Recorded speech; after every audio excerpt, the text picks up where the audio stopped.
আইনজীবী সাইফুল ইসলাম আলিফ হত্যা মামলার অভিযোগ গঠন করে ২ ফেব্রুয়ারি প্রথম সাক্ষ্য গ্রহণের দিন ধার্য করেছে আদালত। সোমবার চট্টগ্রামের দ্রুত বিচার ট্রাইব্যুনালের বিচারক এই আদেশ দেন।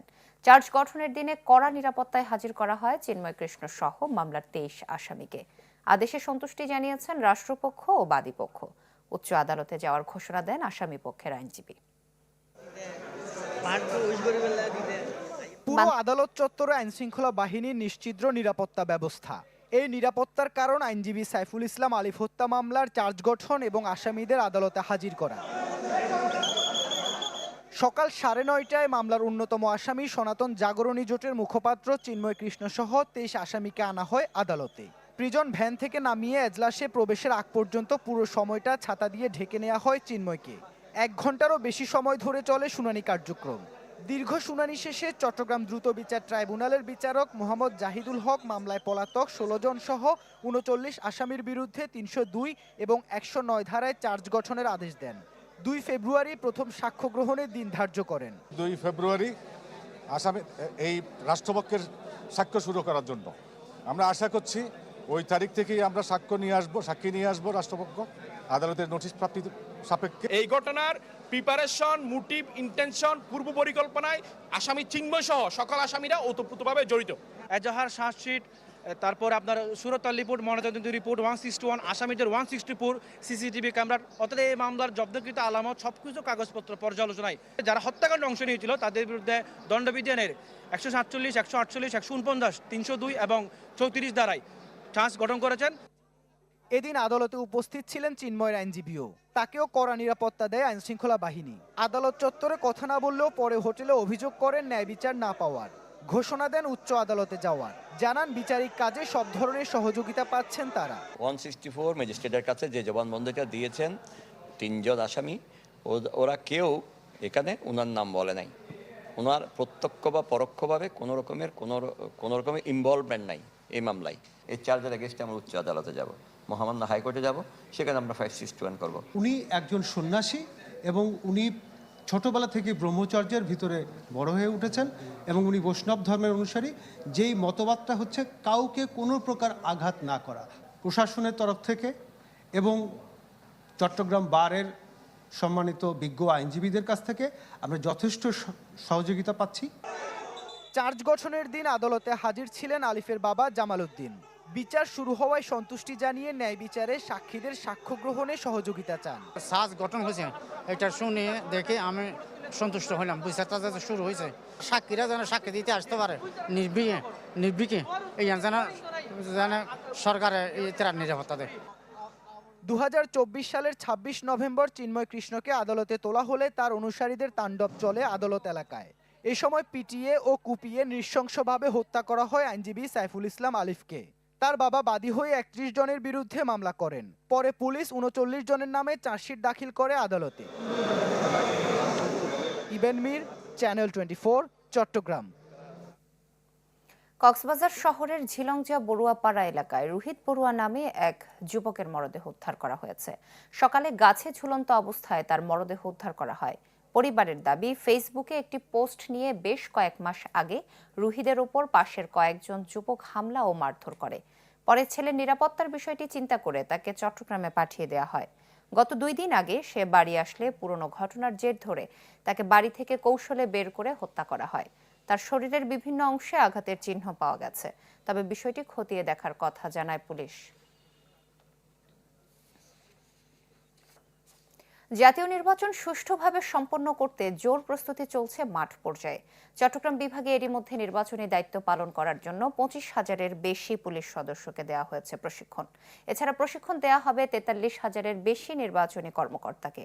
প্রস্তুত হয়েছে তাদের তালিকা, দেখা হচ্ছে কর্মকর্তাদের অতীত কর্মকাণ্ডও।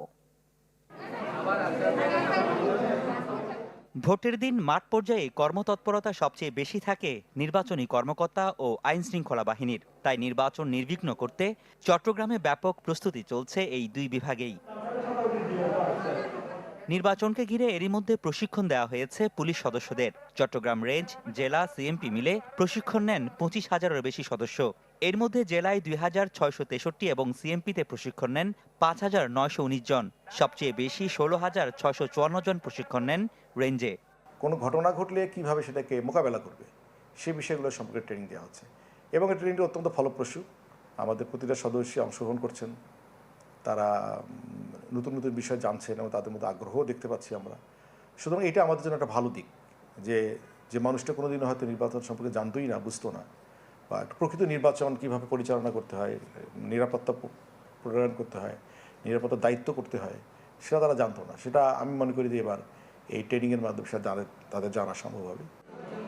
চট্টগ্রামের 16টি আসনের জন্য সব মিলিয়ে 43,725 জন নির্বাচনী কর্মকর্তার প্রশিক্ষণ শুরু হবে 22 জানুয়ারি থেকে, যা চলবে 7 ফেব্রুয়ারি পর্যন্ত। এরই মধ্যে কর্মকর্তাদের তালিকাও প্রস্তুত করেছে কমিশন। কর্মকর্তাদের নিরপেক্ষতা নিশ্চিতে অতীত কর্মকাণ্ড যাচাই বাছাইয়ের পাশাপাশি চলছে অভ্যন্তরীণ তদন্ত। কারো ব্যাপারে অভিযোগ পেলেই নেওয়া হবে ব্যবস্থা।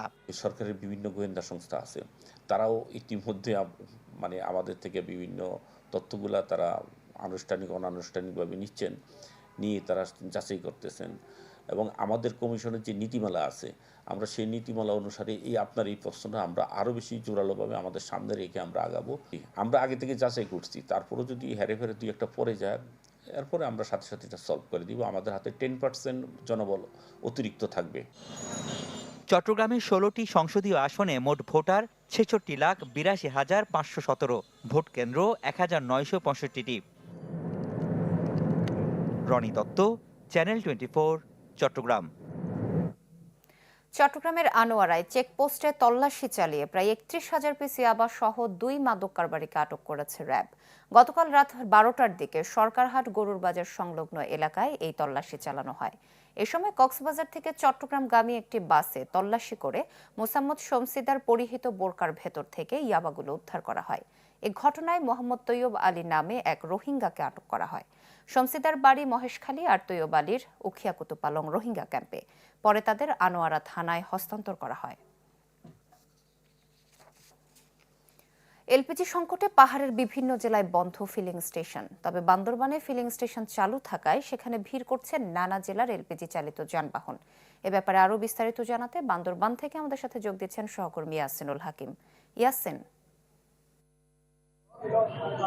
সোহেলি, আমরা বেশ কয়েকদিন ধরে দেখছি এলপিজি সংকটের কারণে বান্দরবান জেলার পার্শ্ববর্তী রাঙ্গামাটি এবং রাউজান উপজেলা সহ রাঙ্গামাটির বিভিন্ন জায়গা থেকে সিএনজি চালকদের একটা লম্বা সারি লাইন ধরে তারা কিন্তু এখানে বান্দরবান এলপিজির সেই ফিলিং স্টেশনে ভিড় করছে।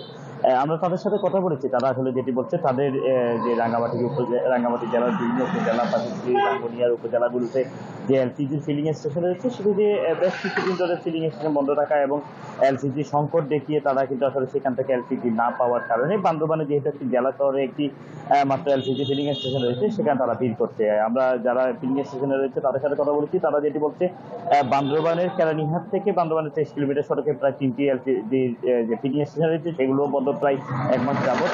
সেখান থেকে মানুষ আসলে যে মানুষের গ্যাসের যে চাহিদা সেটি পূরণ করতে না পারে দীর্ঘদিন ধরে বন্ধ থাকার কারণে তারা বান্দরবানে সে গ্যাস সরবরাহ করতে আসছে বলে জানিয়েছে। এবং তারা যেটি বলছে বান্দরবানে প্রতিদিন 9,000 লিটারের যে এলপিজি সিলিন্ডার সেখান থেকে বান্দরবানের পার্শ্ববর্তী যে সমস্ত উপজেলাগুলো থেকে গ্যাস নিয়ে যাচ্ছে তাদেরকে তারা সরবরাহ করছে। তবে যে সমস্ত লোকরা সিএনজি নিতে এখানে গ্যাস নিতে এসেছে তারা যেটি বলছে সরকারের দীর্ঘদিন ধরে তাদেরকে যে একটা গ্যাস না পাওয়ার কারণে দোকান থেকে পড়ছে সেটি যাতে সরকার অতি দ্রুত সময়ের মধ্যে উদ্যোগ না নেয় তাহলে থেকে এই সিএনজি চালিত মানুষগুলোর যে জীবনযাত্রা সেটি আরো অনেকটা থেমকে যাবে বলে তারা মনে করছে। এবং সিএনজি ফিলিং স্টেশনের কর্তৃপক্ষ যেটি জানিয়েছে তারা গতকাল থেকে এই পর্যন্ত প্রায় 5,000 সিএনজিকে তারা গ্যাস সিলিন্ডারে সরবরাহ করেছে। ইয়াসিন, ধন্যবাদ আপনাকে। দর্শক, বিভিন্ন জেলায় এলপিজি ফিলিং স্টেশন বন্ধ থাকলেও খোলা রয়েছে বান্দরবানে, সে বিষয়ে বিস্তারিত জানাচ্ছিলেন সহকর্মী ইয়াসিনুল হাকিম। লবণের ন্যায্য মূল্যের দাবিতে চট্টগ্রামের বাঁশখালীতে মানববন্ধন করেছে লবণ শ্রমিকরা। সকালে উপজেলা চত্বরে এই মানববন্ধনের আয়োজন করে লবণ শ্রমিক কল্যাণ ইউনিয়ন। এ সময় আন্দোলনকারীরা বলেন, দেশের 40,000 মানুষ লবণ শিল্পের সাথে জড়িত, কিন্তু সিন্ডিকেট করে বারবার প্রান্তিক লবণ চাষীদের পেটে লাথি মারার জন্য লবণ আমদানি পায়তারা করছে। মানববন্ধনে জামায়াতে ইসলামীর মনোনীত প্রার্থী অধ্যক্ষ জহিরুল ইসলাম বলেন, চামড়া শিল্পের মতো লবণ শিল্প ধ্বংসের এই পায়তারা মেনে নেওয়া হবে না। সংগঠনের সভাপতি বজল আহমদ সহ বাঁশখালী উপজেলা শ্রমিক কল্যাণ ফেডারেশনের সভাপতি জোবাইর আহমেদ এ সময় উপস্থিত ছিলেন। পরে উপজেলা নির্বাহী কর্মকর্তার মাধ্যমে শিল্প উপদেষ্টা বরাবর একটি স্মারকলিপি প্রদান করা হয়। বান্দরবানে বাংলাদেশ রেড ক্রিসেন্ট সোসাইটির উদ্যোগে শীতার্ত মানুষের মাঝে কম্বল বিতরণ করা হয়েছে। সকালে শহরের হাফিজিয়া মাদ্রাসা মাঠে এই শীত বস্ত্র বিতরণ করা হয়।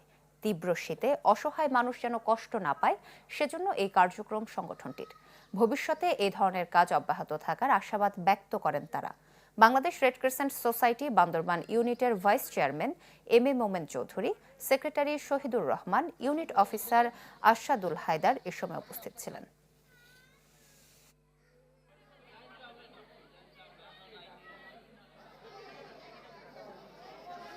চট্টগ্রামে ডায়মন্ড সিমেন্ট লিমিটেডের বার্ষিক সেলস কনফারেন্স অনুষ্ঠিত হয়েছে। গতকাল নগরের থিয়েটার ইনস্টিটিউট মিলনায়তনে দিনব্যাপী এই সম্মেলন অনুষ্ঠিত হয়। অনুষ্ঠানে কোম্পানির উপব্যবস্থাপনা পরিচালক মোহাম্মদ হাকিম আলী বলেন, পণ্যের গুণগত মানই হচ্ছে গ্রাহকের বিশ্বাস ও আস্থা অর্জনের সবচেয়ে বড় শক্তি। সময়ের সাথে তাল মিলিয়ে বিক্রয় লক্ষ্যমাত্রা নির্ধারণে সকলকে ঐক্যবদ্ধভাবে কাজ করার আহ্বান জানান তিনি। কোম্পানির পরিচালক এবিএম কামাল উদ্দিন, আব্দুল্লাহ আল মামুন, আব্দুল্লাহ আল জুনায়েদ, আব্দুল্লাহ আল ফরহাদ, গোলাম মোস্তফা এবং মহাব্যবস্থাপক আব্দুর রহিম সম্মেলনে বক্তব্য রাখেন। পরে সেরা বিপণন কর্মীদের সম্মাননা পুরস্কার প্রদান করা হয়। মাইজভান্ডার দরবার শরীফে অনুষ্ঠিত হয়েছে ৭ম তাজকিয়া চেরাগে উম্মতে আহমদী মাহফিল। গতকাল রাতে দরবার শরীফের শাহী ময়দানে এই মাহফিল অনুষ্ঠিত হয়। এতে বক্তারা বলেন, অলি আউলিয়াগণ ধনী দরিদ্র, ধর্ম, বর্ণ, উঁচু নিচু শ্রেণীর মধ্যে বৈষম্য করেন না, সকলের সাথে সুন্দর আচরণ এবং ভালোবাসা প্রদর্শন করেন। অনুষ্ঠানে দেশের বিশিষ্ট আলেম ওলামা, শিক্ষাবিদ ও মাইজভান্ডারি গাউসিয়া হক কমিটির কেন্দ্রীয় নেতৃবৃন্দ বক্তব্য রাখেন। পরে মিলাদ কিয়ামের মাধ্যমে শেষ হয় অনুষ্ঠান।